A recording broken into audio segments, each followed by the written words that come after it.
Pemirsa, mulai besok pemerintah Indonesia akan memberlakukan pembatasan masuknya WNA dari 3 negara terkait antisipasi persebaran corona.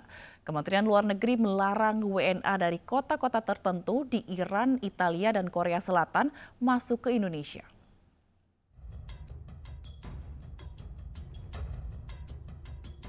Mulai hari Minggu 8 Maret 2020, pemerintah Indonesia membatasi warga negara asing dari 3 negara masuk Indonesia.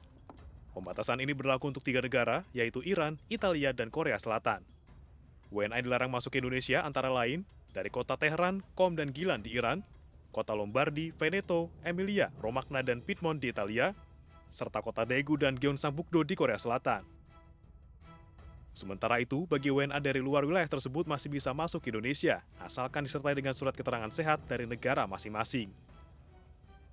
Untuk seluruh pendatang travelers dari Iran, Italia, dan Korea Selatan di luar wilayah tersebut, diperlukan surat keterangan sehat atau health certificate yang dikeluarkan oleh otoritas kesehatan yang berwenang di masing-masing negara.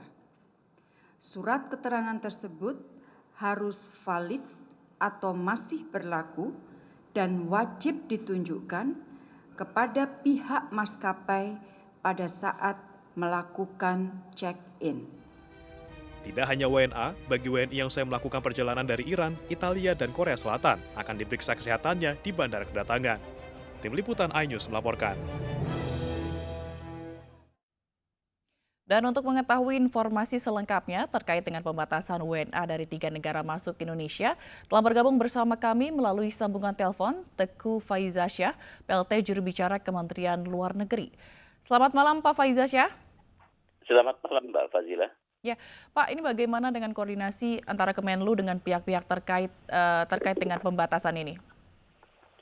Koordinasi sebenarnya sudah dilakukan antar Kemlu dengan pihak ketiga negara tersebut melalui kedutaan besar mereka di Jakarta dan juga melalui kedutaan besar kita di masing-masing negara. Intinya adalah mengkomunikasikan kebijakan baru ini untuk menjadi pengetahuan bagi mereka yang merencanakan berkunjung ke Indonesia. Baik, dari informasi yang sudah ada, sebenarnya seberapa parah sih Pak kondisi di 3 negara tersebut saat ini sehingga harus ada pembatasan? Sebenarnya yang kita jadikan rujukan adalah laporan yang dikeluarkan oleh WHO yang menetapkan selain Tiongkok ada 3 negara yang tingkat sebarannya sangat katakanlah cukup besar, dan berangkat dari laporan WHO tersebut, Kemlu dalam hal ini pemerintah memutuskan untuk menambahkan ketiga tersebut dari yang terdahulu yang kita terapkan terhadap Tiongkok. Berarti dalam hal ini Tiongkok juga akan dilakukan pembatasan begitu Pak?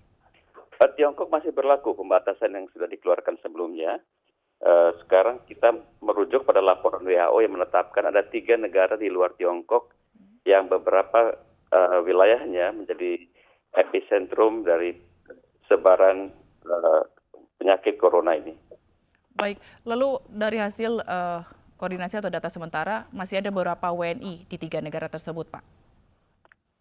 Kita lihat konsentrasi terbesar memang di Korea, sekitar 37.000, di Italia ada sekitar 2.900, dan di Iran sekitar 475.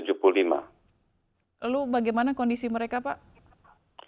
Secara garis besar kondisi mereka baik ya, hanya ada satu yang kami dengar di Italia yang sekarang diminta untuk melakukan isolasi sendiri, katakanlah, karena bekerja di tempat yang dikabarkan ada kasus corona. Apakah mereka ditempatkan di satu tempat tertentu begitu, Pak? Maksudnya masyarakat kita di ketiga negara tersebut? Iya, yang WNI yang di sana. Oh, dia tinggal di rumahnya saja untuk semacam observasi saja untuk memastikan kondisi kesehatannya. Baik, lalu apakah akan ada kemungkinan penambahan negara lain di luar Iran, Italia, dan Korea Selatan, Pak, untuk pembatasan? Memang ini dinamis sifatnya ya. Sekarang kita melihat negara-negara juga merujuk pada laporan WHO yang terus menyesuaikan terhadap kondisi di lapangan. Jadi dalam konteks Indonesia sendiri, kita sejauh ini menerapkan terhadap 4 negara negara tadi ya, Tiongkok dan 3 negara yang baru ditambahkan. Kita tidak bisa memutuskan sekarang, namun melihat bagaimana perkembangan ke depannya berdasarkan observasi dari WHO. Baik. Baik, terima kasih Bapak Teguh Faizasyah selaku PLT Jubir Kementerian Luar Negeri atas waktunya. Selamat malam.